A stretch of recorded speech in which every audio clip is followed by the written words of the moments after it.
गुरुर्ब्रह्मा गुरुर्विष्णुर् गुरुर्ब्रह्मा गुरुर्विष्णुर् गुरुर्देवो महेश्वरः गुरुर्देवो महेश्वरः गुरुसाक्षात् परब्रह्म गुरुसाक्षात् परब्रह्म तस्मै श्री गुरवे नमः तस्मै श्री गुरवे नमः।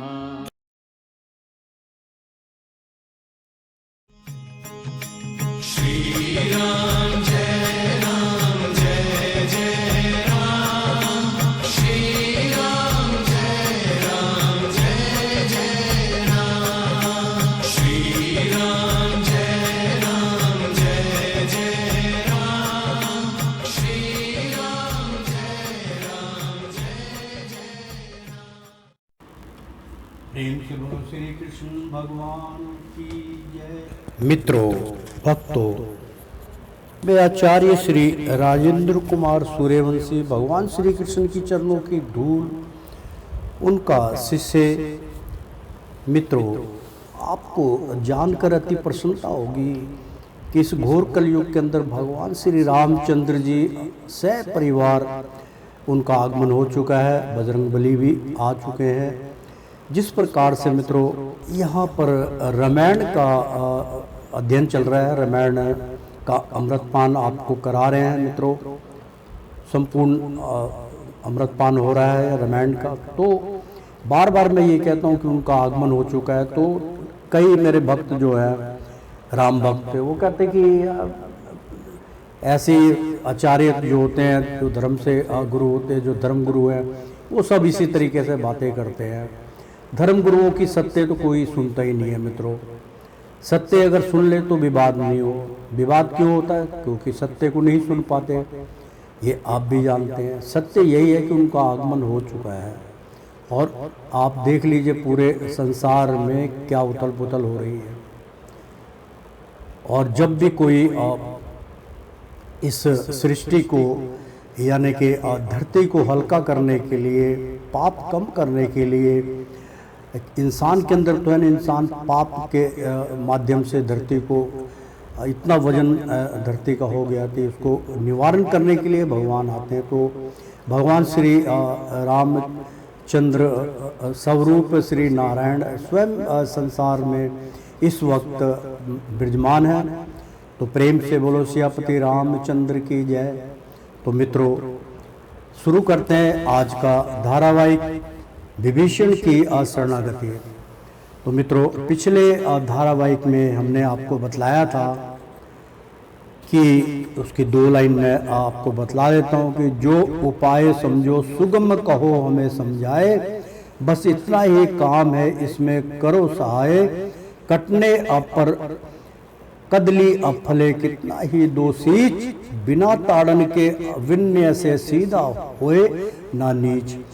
यानी कि आप बहुत सुंदर यहाँ पर जो है श्लोक भी कहा गया था। तो मित्रों, सागर से आग्रह कर रहे हैं कि आप कोई उपाय बतलाइए, क्योंकि जब बाण चलाया था भगवान श्री रामचंद्र जी ने तो सिर्फ बाण को ताना ही था तो समुद्र में उथल पुथल हो गई थी। अगर छोड़ देते तो समुद्र सुखा देते, वो इतनी उनके अंदर शक्ति थी। तो मित्रों, यहाँ तक हमने पिछले उसमें बतलाया था। और एक लाइन बहुत सुंदर जो आप सब जानते हैं कि ढप ढप माने ढपली, ढप ढोल गंवार पसीनारी तारण ही के अधिकारी। यानी कि ये सब चीज़ें जो है जब तक इनको ठोकोगे नहीं, जब तक इन पे लठ बजाई नहीं करोगे, तब तक ये बजेंगे नहीं। तो ये बहुत अच्छी यहाँ पर जो है थोड़ा सा हिंट दिया गया, थोड़ा सा उदाहरण दिया गया मित्रों।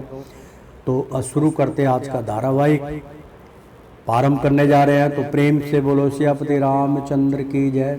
सागर को अब मालूम हुआ कैसे प्रभु गर्भ पहारी है, बोला नल नील किस द्वारा पत्थर का पुल बनवा लीजिए। यानी कि सागर को अब मालूम हुआ, सागर जान गया कि कैसे प्रभु गर्व प्रभारी है। बहुत इनका जो है पीछे जो सेना है वो गर्व करती है प्रभु पे और प्रहारी हैं और बहुत भयंकर प्रहार करते हैं।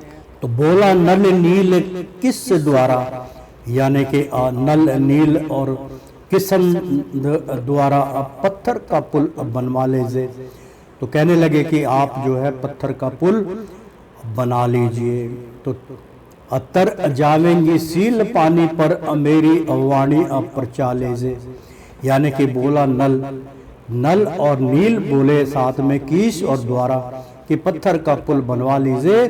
तर जावेंगी, क्योंकि उनको वरदान था, तर जावेंगी असील पानी पर, यानी कि पत्थर जो है वो पानी पे तैर जाएंगे। असील जैसे मछली तैरती इसी प्रकार से तर जावेंगी सील पानी पर मेरी वाणी प्रचा लीजिए। और मेरी वाणी जो है वो मिथ्या नहीं आती, परख लीजिए। तो यह पुल एक यादगार होगा, मर्यादा मेरी रह जावेगी, रचना ऐसी विचित्र होगी, दर्शन से मन को भावेगी। कहने लगे कि यह पुल एक यादगार होगा, जो आज भी मानते हैं लोग। मर्यादा मेरी रह जाएगी और मेरी मर्यादा जो है वो भी रह जाएगी। तो रचना ऐसी विचित्र होगी, ऐसी विचित्र रचना कि समुद्र में आज तक जो है तैरते हुए पत्थरों का पुल नहीं बनाया गया। ये कई योजन लंबा पुल बनाया गया था। इसकी चौड़ाई भी बताते हैं कि 60 योजन यानी कि 160 किलोमीटर के लगभग इसकी चौड़ाई थी। यहाँ से मान लीजिए कुरुक्षेत्र ऐसा इसमें बताया गया था, लेकिन अब इसमें क्या बतलाते हैं मैं आपको रचना करके बतलाऊंगा। रचना ऐसी विचित्र होगी, दर्शन से मन को भावेगी। दर्शन करके नाम सुन के ही मन आनंदित हो जाता है मित्रों। वर के प्रताप से वे दोनों सागर पर सेतु बना लेंगे। बहुत सुंदर यहाँ पर सत्य यानी कि सत्य घटना यहाँ पर मित्रों चल रही है। बहुत सुंदर मित्रों, मैं चला गया था थोड़ा सा सर्वे कर रहा था पुल का। इसकी भी बड़ी विचित्र रचना है मित्रों। सत्य घटना मैं कभी बतलाऊंगा आपको। तो मित्रों प्रेम से बोलो सियापति रामचंद्र की जय। तो बोला नल नील किस द्वार पत्थर का पुल बनवा लीजे, अतर जावेगी सील पानी पर मेरी वाणी अप्रचा लीजे। यह पुल एक यादगार होगा, मर्यादा मेरी रह जावेगी, रचना ऐसी विचित्र होगी, दर्शन से मन को भावेगी। वर के प्रताप से वे दोनों सागर पर सेतु बना लेंगे। अब बोल रहे हैं और सागर जानते थे, तो बोल रहे हैं कि वर के प्रताप से, उनको वर मिला हुआ है नल और नील को, कि वर के प्रताप से वे दोनों सागर पर सेतु बना लेंगे। वो सागर पे सेतु बना सकते हैं नर और नील। परसाने से अपने कर को पानी पर सिला तरा लेंगे। और कहने लगे कि परसाने से यानी कि अपनी मेहनत से और अपने हाथ से अगर वो शिला को डालते हैं तो अपने कर को यानी कि अपने कर्मों को पानी पर शिला तैरा लेंगे। वो अपने पानी पे शिला को यानी कि पत्थरों को तैरा सकते हैं। सामर्थ्य जहाँ तक है मेरी, मैं भी असहाय इसमें दूंगा, और जहाँ तक मैं आपका सहायक बनूंगा, और सामर्थ्य जहाँ तक मैं आपकी मेरी कोशिश होगी वहाँ तक मैं भी सहाय इसमें दूंगा, मैं भी सहारा बनूंगा।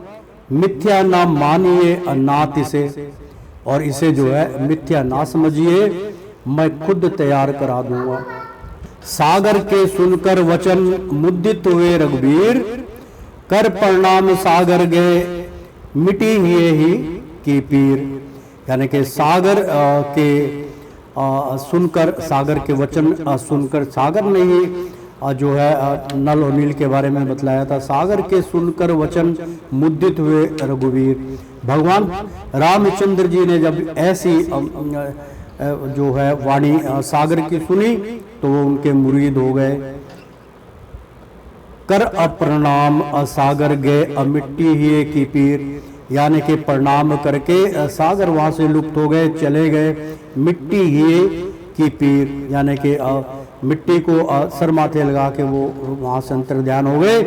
लब निवेश परे अमाण युग, तो लब निमेश परे अमाण युग कल्प तरीके बाण, यानी कि लब निमेश अपरिया, बहुत प्रेम और प्यार से निमेश परिमाण युग, मतलब ऐसा निर्माण करेंगे इस युग का कि कल्प सरीखे बाण, मतलब जिस प्रकार से कल्प की रचना की जाती है उसी प्रकार से मैं बाणों से इसको बिन दूंगा, चारों तरफ बाणों से रोक दूंगा, उसके पश्चात बीच में पत्थर तैरेंगे।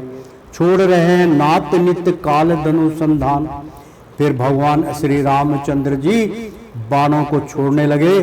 छोड़ रहे नात नित्य प्रति दिन और प्रति क्षण काल धनुष संसाधन, और काल के समक्ष धनुष संसाधन अब छोड़ रहे हैं बांधने के लिए। रघुवर बोले रणधीरों से यह काम नहीं है सुस्ती का, सब मिलकर पूरा काम करो पुल की फिलफौर दुरुस्ती का, यानी कि कोई सुस्ती का काम नहीं है, सारे के सारे लग जाओ इस कार्य के अंदर और सब मिलकर पूरा काम कर लीजिए पुल की या फिल फॉर दुरुस्ती का, यानी कि जो पुल बांधा जाएगा फिल फॉर कर दो और मेहनत से उसको बनाइए। बोले फिर जामवंत स्वामी हो सेतु यही भव सागर का, जामवंत कहने लगे कि स्वामी सेतु यही भव सागर का है, भव सागर में ही सेतु बांध दिया जाएगा, तो है नाम जहाज आप ही का, यानी कि आपका नाम भी नानक नाम जहाज जैसे था, इसी प्रकार से आपका नाम भी जहाज आप ही का। तारन द्वार भव ने नर का, यानी कि तारनहार आप ही हैं, आप ही इस भव सागर को पार कर लेंगे। तो फिर कहा नील लन से जल्दी पुल सागर का तैयार करो, अति कार्य कुशलता दिखलाओ, जल्दी सेना को पार करो। कि भाई नल और नील को कहा कि जल्दी जल्दी जो है पुल ये सागर पे बांध दीजिए, तैयार कर दीजिए, तो अति कार्य कुशलता दिखलाओ और बहुत मेहनत करके कुशलता से इस पुल को बनाइए और जल्दी सेना को पार करो, और सारी सेना जो है इसको पार कर जावे। फैली सब लश्कर में हलचल तैयार सेतु अब होता है, होगी लंका पर फौज कसी रावण सचेत अब होता है, यानी कि सब तरफ जो है खबर पहुंच गई, राक्षस लोगों को पता चला और जो राक्षस आए थे वो भी भगवान की शरणागत में आ गए। तो फैली सब लश्कर में हलचल, और सारे जितने भी लश्कर थे, जितने भी भगवान के दूत थे, वानर सेना थी, उसमें हलचल मच गई। तैयार सेतु अब होता है, अब सेतु को तैयार कर देंगे, लगन और मेहनत से वो तैयार करने लगे। होगी लंका पर फौज कसी, और पूरी लंका पर अपनी फौज चढ़ाई कर देगी। रावण सचेत अब होता है, और रावण जो है बिल्कुल सचेत हो गया, चौकन्ना हो गया। लश्कर में भारी जोश हुआ, हर एक योद्धा होशियार हुआ, यानी कि लश्कर में भारी जोश हुआ, भारी जोश आ गया और पत्थर से फेंक फेंक के और उसको बनाने लगे, तो होशियार हो गए सारे। तो पाषण उठाकर लाने को वह सारा दल तैयार हुआ। फिर वो पाषण उठाकर लाने को, बड़े बड़े पत्थरों को उठा के लाने के लिए वह सारा दल तैयार हो गया। सीधे टेढ़े पतले अमोटे लाए भारी भारी पत्थर, और भारी भारी पत्थर जो है चाहे टेढ़े मेढ़े सब ढोने शुरू कर दिए। दिन रात निरंतर ढोते थे, रख देते थे सागर तट पर।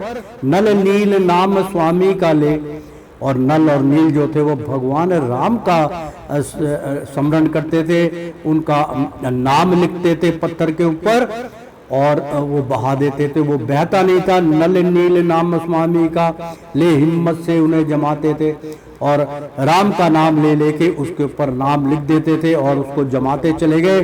क्रॉसिंग की मतलब टेढ़े मेढ़े पत्थर थे तो वो इधर उधर नहीं जाते थे, पत्थर तैरने लगे। तो ऐसा प्रभाव था स्वामी का, पानी पर सब तिर जाते थे, पानी पे सब तैरने लगते थे। ऐसा भगवान श्री रामचंद्र जी का उस पर प्रभाव था। भारत की शिल्प कला का पुल अद्भुत प्राचीन नमूना है और भारत की शिल्प कला यानी कि आज तक ऐसा पुल जो है शिल्प कला नहीं बांधा गया। इसका मतलब जो है नासा ने भी इसका जो है डिक्लेयर किया था कि भाई यहाँ पर लंका तक पुल बना हुआ है, उसकी तलाश की गई थी। बहुत सुंदर मित्रों, भारत की शिल्प कला यानी कि भारत के जो कलाकार हैं, भारत के जो मजदूर हैं, भारत के जो मिस्त्री हैं, राजमिस्त्री है, उनका यहाँ पे वर्णन है का पुल अद्भुत प्राचीन नमूना है और प्राचीन काल का एक नमूना है, लेकिन अब किया कुशल जन से यह मूर्ख हो गया सुना है। यानी कि लेकिन अब जो है क्रिया कुशल जन से यानी कि उस कार्य को कुशलता जन ने यह मुल्क हो गया सुना है, उसके बिगर अब ये मुल्क जो है सोना हो जाएगा। थोड़े अरसे में हुआ बड़ा सेतु तैयार, मुद्दित हुए लख कर उसे भवनिधि तारनहार। यानी कि थोड़े अरसे में हुआ अब बड़ा सेतु तैयार हो गया, मुद्दित हुए लख कर और उसके मुरीद हो गए। पुल के ऊपर बार बार चढ़ के देख रहे थे उसे भवनिधि तारनहार। तो भव्य को पार करने वाले जो भव सागर से आपको पार करेंगे, तारनहार उनका उल्लेख यहाँ पर है मित्रों। तो बोले यह रमणीक महा महिमा है, अकथनीय है इसकी, यानी कि इसकी कथा जितनी भी कही जाए वो भी कम है। तो बोले यह रमणीक महा महिमा है। भगवान श्री कृष्ण कहने लगे, भगवान राम कहने लगे, नारायण स्वयं कहने लगे कि रमणीक है, इसका रमण करने वाला, इसकी व्याख्या जो है महामहिमा है। ये उनकी महामहिमा का परिचय है। तो अकथनीय इसकी यानी कि बहुत कठिन है इनकी कथन करना। सब मनोकामना पूर्ण है, देने वाली है शुभ गति की, और सारी मनोकामना जो है पूर्ण हो जाएगी और शुभ गति हमें आपकी मेहनत रंग लाएगी और जो है आपको परम गति प्राप्त हो जाएगी। है इच्छा मेरी इसी जगह श्री शंकर जी को पधारूं। मतलब भगवान श्री रामचंद्र जी कहने लगे कि मेरी इच्छा हो रही, क्योंकि वो भगवान श्री जो है शिव के भक्त है। इच्छा मेरी इसी जगह श्री शंकर जी को पधराओ, यानी कि पधारने की उनकी चेष्टा करते हैं, उनको यहाँ पे स्थापित करते हैं। तो उस कार्य के संपादन को मुनियों को जाकर ले आओ, और कहा कि जाओ मुनियों को जो विधि विधाता जो वेदों को ज्ञाता है उनको लेके आइए, उनके द्वारा यहाँ पर उनको प्राण प्रतिष्ठा करके उनको यहाँ पे स्थान दिया जाएगा। युद्ध से पहले मैं उनकी पूजा करना चाहता हूँ। तो श्री शंकर जी को पधराओ, तो उस कारज के यानी कि पधारने की बात कर रहे हैं। तो उस कारज के संपादन का मुनियों को जाकर ले आओ। हो गया प्रबंध मुनि आए कैलाशी बाबा पधराए, यानी कि सारे जो थे वो आ गए, जो है मतलब मुनि और ब्राह्मण सब वहाँ उपस्थित हो गए और कैलाशी बाबा पधार गए और कैलाशनाथ भगवान शिव वहाँ पे पधार गए। श्री रामचंद्र ने पूजा की और प्रेम सहित गुणगान गाए, और भगवान श्री रामचंद्र जी ने पूजा की, और पूजा से पहले अब भगवान स्वयं वहाँ प्रकट हुए थे। वहाँ पर उन्होंने रेत का ही, क्योंकि अवेलेबल था वहाँ पे, और रेत का उन्होंने शिवलिंग बनाया और उसके ऊपर फूल अर्चना करके फूल फल चढ़ा के और उनकी पूजा रचना की। श्री रामचंद्र ने पूजा की और प्रेम सहित गुणगान गाए। बोले श्री रामचंद्र भाई जो मैं हूँ सोई शंकर है। वो कहने लगे जो मैं हूँ वही शंकर शक्ति है, मेरे और भाई शंकर में कोई अंतर नहीं है। अज्ञानी है जो कहता है हम दोनों में कुछ अंतर है, और जो अज्ञानी पुरुष है वो हम दोनों में अंतर समझते हैं, हम एक ही हैं। भगवान शंकर और राम और ब्रह्मा ये तीनों एक ही महाशक्ति है। जो अज्ञानी होते जो इनको अलग अलग समझता है। तो अज्ञानी है जो कहता है हम दोनों में कुछ अंतर है, कोई अंतर नहीं। बहता है पानी जहाँ तहाँ लेकिन फिर सिंधु समाता है कि पूरे संसार में जहाँ तहाँ भी वर्षा होती है, जहाँ तहाँ भी नदियाँ हैं, सब कुछ आके उसी सिंधु में समा जाती हैं। इसलिए कहीं भी देवता गण सब कुछ अंत हमारे पास ही है। तो आराधन न करना देवों का मेरी ही अप्रीति बढ़ाता है। यानी कि मित्रों स्वरश्रेष्ठ का मतलब है स्वरस्याः आदि देव भगवान का यहाँ पे वर्णन है कि स्वरस आदि जो है अनंत, इनका कोई अनंता नहीं है, अंत नहीं है मित्रों। ये दोनों ही अंत में वही समुद्र में विलीन है। आराधन करते देवों का मेरी ही प्रीति बढ़ाता है। अब होगी आगे जंग शुरू, यानी कि अब आगे के लिए जंग की तैयारी शुरू हो जाती है। तो श्री तागण सावधान हो लो कि अब सारे के सारे सावधान हो जाओ। हे सुखानंद तुम प्रेम सहित श्री रामचंद्र की जय बोलो। और जो है सुखानंद तुम प्रेम सहित सारे के सारे जितने भी हैं प्रेम से बोलो सियापति रामचंद्र की जय। मित्रों बहुत सुंदर यहाँ पर जो है विभीषण का जो है शरणागत अब यहाँ पे समाप्त हुई, योजना बन चुकी है, पुल जो है वो तैयार हो चुका है। तो मित्रों अब शुरू करते हैं अध्याय भी समझ लिए या नंबर 18वां अब हम यहाँ पे प्रारंभ करने जा रहे हैं। श्री अंगद रावण संवाद, बहुत सुंदर अंगद और रावण संवाद यहाँ मित्रों आ रहा है। तो बहुत सुंदर अमृत पान करेंगे। प्रेम से बोलो सियापति रामचंद्र की जय। तो मित्रों धारावाहिक प्रारंभ करने जा रहे हैं कि श्री अंगद रावण संवाद। लेखक तो आपको पता है कि स्वामी थे, वो भी आचार्य थे। लेखक मुंशी नानक चंद सुखानंद शाह ये इसके रचयिता थे, जिन्होंने रामायण की जो है अपने तरीके से उसकी हिंदी में रचना की, संस्कृत से हिंदी में की, श्लोक सहित की है। तो प्रेम से बोलो सियापति रामचंद्र की जय। तो प्रातः भय रघुनाथ ने मंत्री लिए पुकार, और सवेरे होते होते सारे मंत्रियों को अपने निकटम बुला लिया भगवान श्री रामचंद्र ने। तो आगे के कर्तव्य को करने लगे विचार कि आगे अब कैसे करना है। पुल तो लगभग बंद चुका है और आगे किस प्रकार से युद्ध की तैयारी करनी है। भगवान राम ने सारे अपने मंत्री बुला लिए। बोले दिन बीते जाते हैं, बेकार पड़े हैं आलस में। फिर बोलने लगे कि दिन पे दिन बीते जा रहे हैं और हम बेकार में आलस में पड़े हैं। है मौन भरी यारी है पापी रावण की नस नस में, यानी कि हमने मौन भरी यारी, यानी कि मौन धारण कर रखा है जब तक बदला नहीं लेंगे। यह पापी रावण की नस नस में, और पापी रावण की नस नस में उसका प्रतिहन कर देंगे। तो मालूम नहीं होता मनसा लंकेश कुमारक गामी का, यानी कि मालूम नहीं होता मनसा कि रावण की क्या मनसा है, रावण क्या चाहता है। लंकेश कुमारंग गामी का, यानी कि लंकेश का हमें नहीं पता चलता उसके मन में क्या है, वो क्या करना चाहता है। इतना घोर अपराध उसने क्यों किया, किस बात की उसने इस रचना ली। वो तो विद्वान है, तब भी ऐसा क्यों किया। मालूम नहीं होता मनसा लंकेश कुमारंग गामी का, कुछ भेद नहीं खुलता मन का उस द्रोही कपटी कामी का, कि उसके मन का जो मन में क्या बसा हुआ है, मन में वो क्या छल कपट उसके अंदर द्रोही कपटी कामी का है। वो काम क्रोध के मुंह में उसके मन का नहीं पता चलता, खुलासा नहीं होता कि उसके मन में आखिर चल क्या रहा है।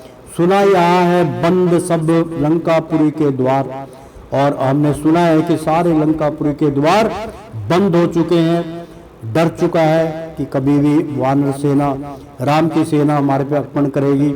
जब से आग लगा कर आया पवन कुमार, यानी कि उस दिन से वो बेचैन है। द्वार बंद कर दिए लंका ने कि जब से हनुमान जी वहां आग लगाकर आए हैं। लेकिन इसका यह अर्थ नहीं, भय भी हो गया है रावण, यानी कि इसका ऐसा अर्थ नहीं निकला जाएगा। अर्थवाचक ये है कि भय भी हो गया है रावण, बिल्कुल नहीं डरता। रावण में छल कपट है, तेजस्वी है, मन के अंदर उसके क्या क्या चल रहा है, क्योंकि उसने अपनी मुक्ति का मार्ग चुन रखा है। तो अगर वो ये सब नहीं करेगा तो मृत्यु को प्राप्त नहीं होगा, इसलिए उसने ये षड्यंत्र रचाए। उसके लिए कुछ भी उसको करना पड़े तो भी असंशय और चिंता से व्याकुल होने के हैं लक्षण। उसके पश्चात भी जो है ये भी संशय की कोई बात नहीं और चिंता से व्याकुल होने के हैं लक्षण। उसके जो लक्षण है, उसके जो कर्म है, उसके जो शकल देख के पता चलता है कि वो बहुत व्याकुल है, तड़फ रहा है उसका मन कि मैंने जो गलती करी है उसका खुमाजा पूरी लंकेशपुरी को भुगतना पड़ेगा। है राजनीति का लक्ष्य यही, उसके विचार दरियाफत करें, यानी कि है राजनीति का लक्ष्य। राजनीति का लक्ष्य तो यही है कि उसके विचार जान लेना चाहिए, दरियाफ्त कर लेना चाहिए, यानी कि उसके विचारों को अपनी बाती से दरियाफ्त का मतलब होता है, ये उर्दू में, उर्दू का अल्फाज है मित्रों, दरियाफ्त का मतलब पूरी तहकात कर लेना चाहिए। तो तहकाती हो जाए तो जिसको आप भी कह सकते हैं कि मित्रों कि कम साम दाम और दंड भेद हित का साधन पर्याप्त करें।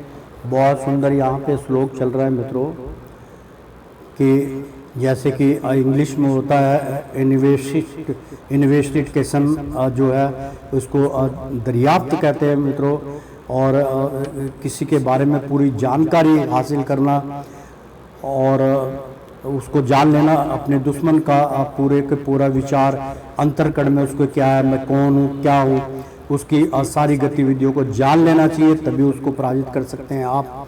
तो कर साम दाम दंड भेद, और जो भी तुम्हें आजमाना हो, जो भी तुम्हें मेहनत करनी, साम दाम और दंड भेद, जो भी मेहनत करके जब किसी भी प्रकार से हित का साधन पर्याप्त करें, और जो हमारे हित में उसका साधन पर्याप्त कर लेना चाहिए। दुश्मन से गाफिल हुआ हुई उसी की हार, और जो दुश्मन से गाफिल हुआ यानी कि दुश्मन से गाफिल, यानी कि मित्रों यहाँ पे जो है उर्दू का यहाँ पे इस्तेमाल किया गया है कि दुश्मन से गाफिल हुआ, यानी कि दुश्मन से बेखौफ हो जाना कि अब ये क्या कर लेगा, हमारा है कमजोर है, इसको तो मैं फूंक मार के उड़ा दूंगा, तो समझ लीजिए उसकी निश्चित है हार।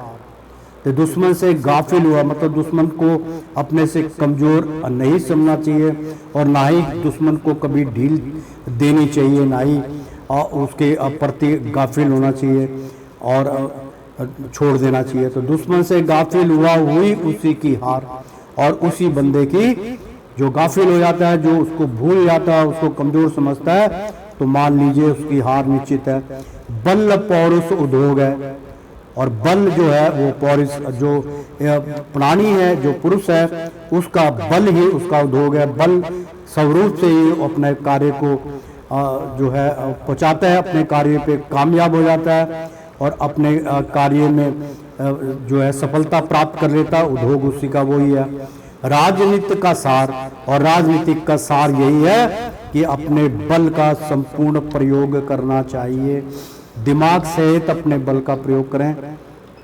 चिंता ही निश्चित दिन रहती है, मर जाना धीर नहीं धरता है कि चिंता ही निश्चित दिन रहती है, मतलब निश्चित दिन प्रतिदिन चिंता रहती है, मन जरा धीर नहीं धरता, और मन में अशांति फैली हुई है, जरा से भी शांति प्राप्त नहीं है।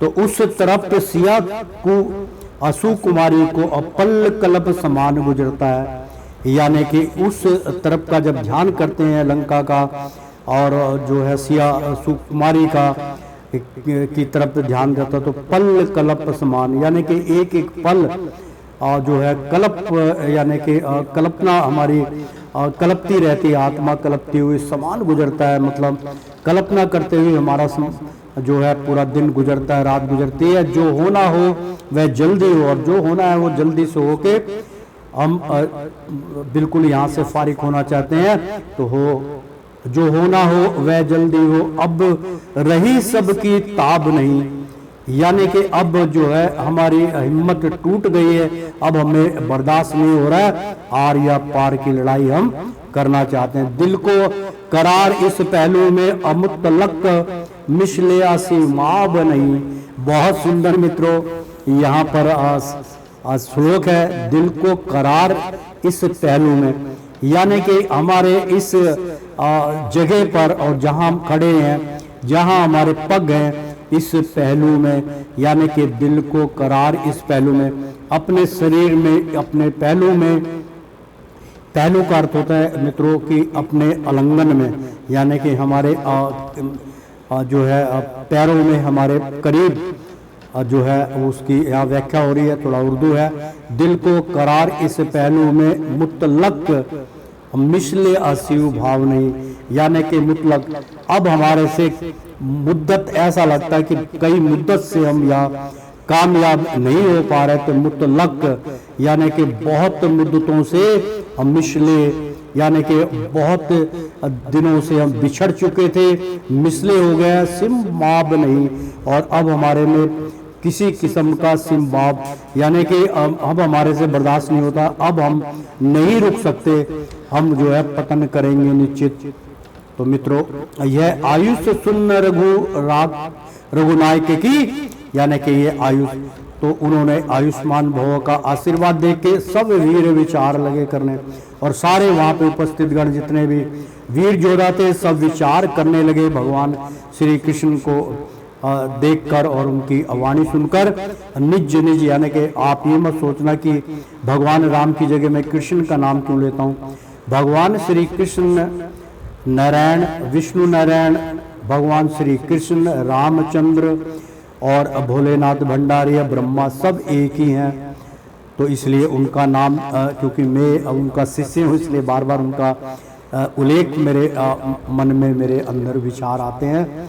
तो निज निज मति से अनुसार कहा, मंत्र वह उचित मंत्री वर्ण, यानी कि निज निज, सब ने अलग अलग अपने दिमाग से, अपनी मति से अनुसार, सब ने अपने अपने दिमाग से कहा, मंत्र वह उचित मंत्री वर्ण, मतलब जो उचित बातें थी, जो करने योग्य थी, उसको उन्होंने भगवान राम के आगे रखी। तो बहुत सुंदर यहाँ पे अंगत रावण संवाद चलेगा, बहुत सुंदर आएगा मित्रों, आनंद ही आनंद उत्पन्न होगा। तो थे जामवंत वह अविद्र चतुर, और जामवंत जो थे वो सबसे बड़े अविद्र थे, बूढ़े हो गए थे, रिच थे वो जामवंत, यानी कि रिच जाति के प्रजाति के थे वो, और वह चतुर बहुत थे, क्योंकि भालू जो है वो बहुत चतुर होता है, और उल्टा जो है वो वृक्ष पे चढ़ जाता है, सूंघ के वो जो है अपना दाना पानी देख लेता है। और मित्रों, भजन कीर्तन में एक नंबर वो होता है रिच, उसका बाल जो है वो बच्चे के गले में बांध देते हैं तो वो डरता नहीं है बच्चा। तो जामवंत वह शुद्ध चतुर, बोले कर जोर सियावर से, यानी कि अब बोले कर जोर सियावर से, यानी कि चिल्ला चिल्ला के जोर से बोले, जिस तरीके से सियार क्यों प्याओ सारे के मिलके बोलते हैं तो उनकी बहुत तेज आवाज आती है, इसी प्रकार से बोले। बदतर है अब बलि तन्य जाके ले आवे भेद निशाचर से, यानी कि इसमें बेहतर यही होगा कि बाली, मित्रों बहुत सुंदर यहाँ पे कि बाली तन्य जाके, बाली इसी वक्त जाए श्रीलंका में, ले आवे भेद निशाचर से, यानी कि वहाँ जो है उनका भेद रावण का लेकर आए, राक्षसों का, कि वो क्या चाहते हैं, क्या तैयारी है उनकी, ऐसा जो है जामवंत ने कहा।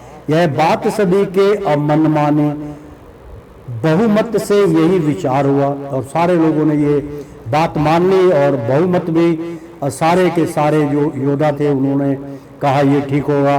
अंगद का आना लंका में बनना सफीर ने धारा, यानी कि अंगद का आना लंका में और अंगद का लंका में आना जो है वनना सफीर ने धारा, यानी कि उनके बारे में किसी ने कुछ नहीं सोचा, सफीर रहेगा, निर्धार रहा कि भाई मेरे को अंगद को भेजा जाए।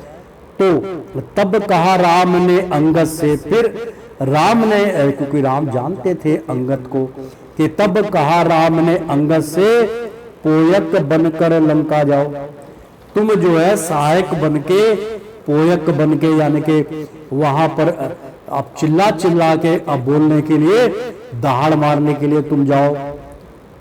अंगद को कहने लगे कि तुम जो है क्योंकि अब बाली जो था वो बहुत जो है ताकतवर था, तो बाली को कहा उन्होंने कि अब आप जाइए, तो तन्ने जाके ले आवे वेद निशाचर से, यह बात सभी के मन माने, बहुमत से यही विचार हुआ, अंगद का आना लंका में बनना सफीर ने धार रहा। तब कहा राम ने अंगद से पोयक बनकर लंका जाओ, तुम जो है सहायक बनकर दहाड़ मारने के लिए तुम वहां लंका जाओ, मेरे हित की सारी बातें कहकर रावण को समझाओ, और मेरे हित की जो मैं चाहता हूँ वो सारी बात रावण को जाकर कहो, मैं तुमको पुत्र मानता हूँ और मैं तुम्हें अपना पुत्र मानता हूँ, तुम भी मेरे हित चिंतक हो, तुम भी जो है अंगद को कहने लगे तुम मेरे पुत्र के समान हो और तुम ज्ञानी भी हो और मेरे चिंतक भी हो, तो हो योग्य चतुर और सद वक्ता, और आप जो हो बहुत योग्य और चतुर चालाक भी हो और सद वक्ता भी हो, और मतलब ताकत में भी सबसे अधिक हो, विज्ञानी सद उपदेशक हो और विज्ञानी भी हो, और अशद्र भी हो या सबर भी रखते हो, उपदेशक भी हो, उपदेश देने में भी आपसे बढ़कर कोई नहीं। हे असंका थोड़ी ऐसी हमको, अर्थात अभी तुम बालक हो, बस सिर्फ ये थोड़ी शंका है कि अभी तुम बालक हो, अब बहुत छोटे हो, तो शायद कुछ भय मानो दिल में, यद्यपि आयुष्य प्रतिपालक हो, यानी कि भगवान श्री रामचंद्र कहने लगे शायद कुछ भय मानो दिल में, हो सकता है कि आपके दिल में थोड़ा सा डर हो, भय लग रहा हो, तो यद्यपि आयुष्य प्रतिपालक हो, लेकिन अब मैं आयुष्मान का आपको जो आशीर्वाद देता हूं, तो आप प्रतिपालक हो, आप ही प्रतिपालक हो, आप ही सहायता करोगे। तो हर्ष उठे अंगद बलि, अब बोले शीश नवाए, और हर्ष से खुशी से अंगद उठे, क्योंकि अंगद बलि थे, अब बोले शीश नवाए और अपना सिर झुकाकर भगवान के चरणों में नमन करके, तो भय शंका मुझको नहीं जब मैं नाथ सहाय, कि मेरे को किसी प्रकार की कोई शंका नहीं है, कोई भय नहीं, कोई डर नहीं, जब है नाथ सहाय, जब आप मेरे साथ हैं, आप मेरे सहायक हैं, तो मुझे किसी बात का कोई भी डर बिल्कुल नहीं है।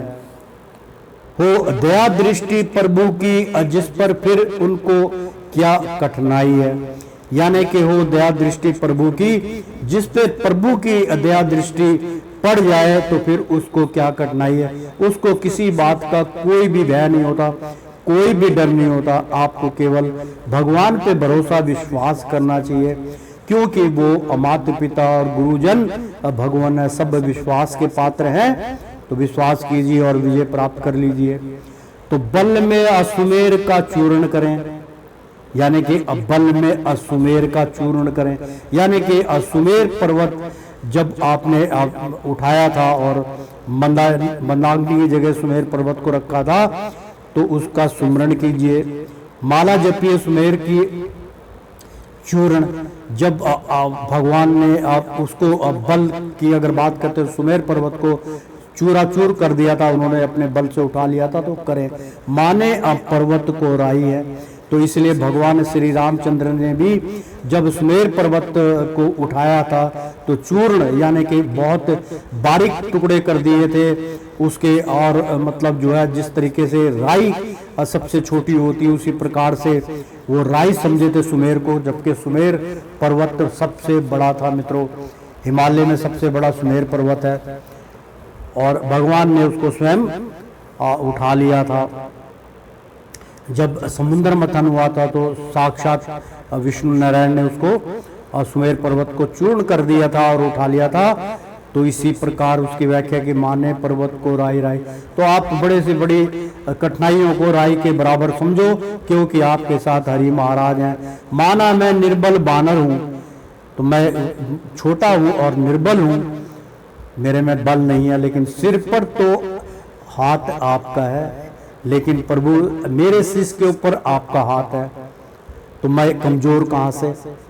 दुर्गंध हा प्रचंड हा भुजा बल है, यानी कि दुर्गंध बहुत दुर्लभ, बहुत ताकतवर है मेरी बाजू, प्रचंड है भुजा बल, और मेरे जो भुजाओं में बल है वो बहुत प्रचंड है। जिस दम तक साथ आपका है, जब तक आपका संग है, आपका साथ है, आयुष दो मुझको जाने की, आप मुझे आज्ञा दीजिए, आयुष्मान का मुझे वरदान दीजिए और जाने की इजाजत दीजिए।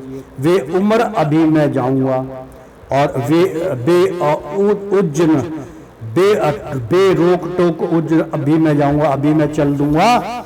इकबाल आपका है और आपका इकबाल है, आपसे मैं प्रॉमिस करता हूँ, आप एक मात्र मेरा सहारा है। मैं आपका नाम लेके इकबाल बालक रूप में मैं अब जाने के लिए तैयार हूँ, मैं अकेला ही बहुत हूँ।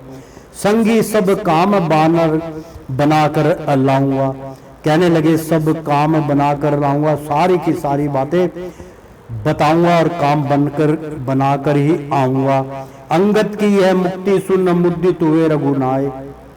भगवान रामचंद्र रघुनाथ बहुत जो थे, अंगद की ऐसी युक्ति यानी कि ऐसी जो उनकी हिम्मत देखकर, युक्ति देखकर भगवान मुद्दित हुए, भगवान बहुत प्रसन्न हो गए। जाने की आयुष दई, फिर भगवान ने आयुष्मान कहा, आयुष्मान भगवान आशीर्वाद देकर धारा शीश पर हाथ, और उनके शीश पर अपना हाथ धर दिया, तो समझ लीजिए भगवान राम अंग संग चले। रणधीर बाल सुत अवतारे, मन मुद्दित प्रफुल्लित गात हुए, यानी कि रणधीर बाल सुत अवतारे, यानी कि रण को जीतने वाले बाल सूत, यानी कि सबसे छोटे बालक के सूत, बालक जो थे वानर सेना के अंगत, तो उस प्रकार से अवतारी थे, यानी कि रणधीर अवतार थे वो अवतारी। मन मुदित प्रफुल्लित गात हुए, और मन के अंदर मुदित हुए, मन खुश हुआ, प्रफुल्लित हो गए, और भजन कीर्तन करने लगे कि मुझे भगवान श्री राम ने किसी कार्य के लिए भेजा है। ऐसी उनके अंदर मन के अंदर खुशी प्राप्त हुई, तो वो गाने लगे। और सुबह सुकुन हुए रघुवर दल में, लंका में कुछ उत्पात हुए, यानी कि सुबह सुकून हुए रघुवीर, यानी कि वहां पे कुछ सुकून, अब सुकून होने लगे, और दल में यानी कि उनके दल में जो शुभ सुकून हुए रघुवीर दल में, मतलब भगवान के दल में बहुत अच्छे सुकून भी और सुकून भी होने लगे। अब सुकून ना होके सुकून होने लगे, अच्छे जो है मार्गदर्शन होने लगे। लंका में कुछ उत्पात हुए, और लंका में कुछ अपने आप ही उत्पात होने लगे। चल दिए गरज कर बलि तन्हा सब की थी उनकी ओर नजर, और चल दिए, और अपनी यानी कि हिम्मत से और अपने अंगद जो थे वो चल दिए गरज कर, तो बलि तन्हा सब की थी उनकी ओर नजर।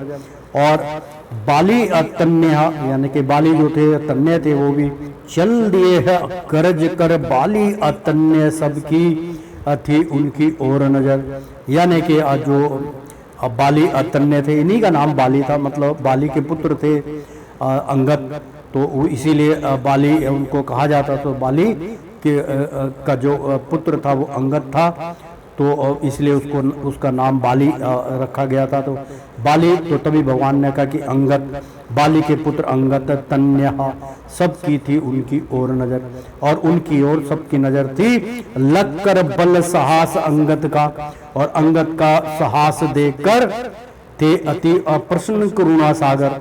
बहुत सुंदर मित्रों, बाली पुत्र अंगद जो थे वो बाली का भी उनके अंदर बल था बहुत सुंदर। यहाँ पर उनकी और नजर लगकर बल साहस अंगद का ये अति अप्रसन्न करुणा सागर। भगवान श्री कृष्ण भगवान श्री रामचंद्र जी उनकी